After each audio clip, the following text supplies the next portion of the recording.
Universities को जो 1200 हैं उनके प्रेसिडेंट होने के नाते सभी वीसीज को और स्टूडेंट्स को ये आग्रह किया है कि वो अपने स्टेटस पे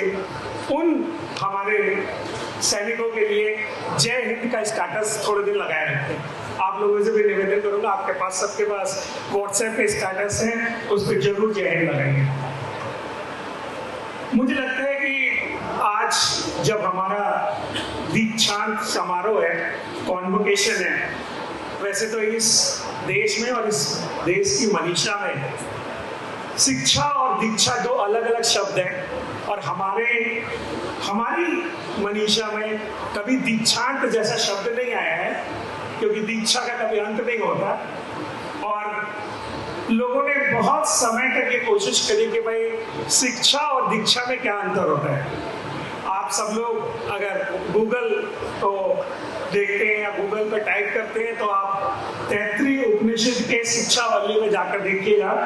वहाँ दीक्षा देने का बहुत महत्व है। और वहाँ पे जब शिक्षा समाप्त हो जाती है तो गुरु शिष्य को दीक्षा देता है। और दीक्षा इसलिए दी जाती है कि शिक्षा से हो सकता है आपको बहुत अच्छे पैकेजेस मिले, शिक्षा से आपको हो सकता है बहुत अच्छी जॉब मिले,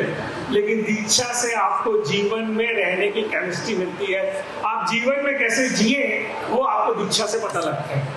और आपको पता होगा कि हमारे देश में अगर कोई बच्चा बहुत बड़ा भी हो जाता है, उसके पास बहुत वेल्थ भी होती है,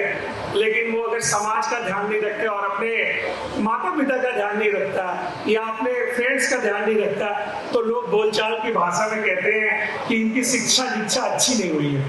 उसका यही अर्थ है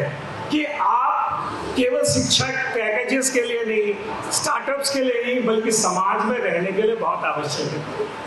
आपको याद होगा कि गांधी जी ने असेंबली में बोला था, My illiterate mother but wise mother told me। हो सकता है कि शिक्षा आपके पास नहीं हो, लेकिन आपके पास विजडम हो। और इसलिए गांधी जी ने उस समय कहा था कि मेरी माँ भले ही पढ़ी लिखी नहीं हो, लेकिन उसके पास विजडम है, उसके पास दीक्षा है और वो समाज में काम करने के लिए उन्होंने मुझे प्रेरणा दी। आपको ये भी याद होगा कि इस देश में जब हम सबसे ज्यादा गरीब थे, जब हमारे पास कुछ भी टेक्नोलॉजीज नहीं थी, जब हम इकोनॉमिक रूप से बहुत कमजोर थे, तब और जब जर्मनी के पास सब कुछ था, टेक्नोलॉजी में था, उसके पास बहुत सारी शक्तियां भी थी और इकोनॉमिक रूप से बहुत हाई था,